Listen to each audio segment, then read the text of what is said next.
torbaanuma akkasii raaree kana keessatti har'a wal ga'uun duunee hafne jechuudha. Duunes hafne jechuudha.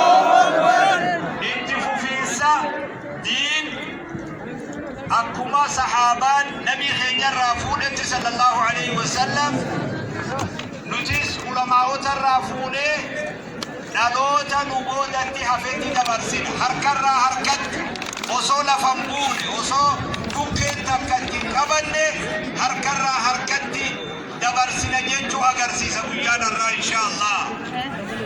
Kanaafuu hawaasa diin keessanii harka maradhaa, diin irra jabaadhaa. Yeroon akka gaariitti diin irra jabaata. Yeroo kanan diin irra jabaatuudhaaf, diin jabeessuudhaaf, diin dhaloota dhufin dabarsuudhaaf mana barnootaa kamataa keenyaa qabaachuu qabna.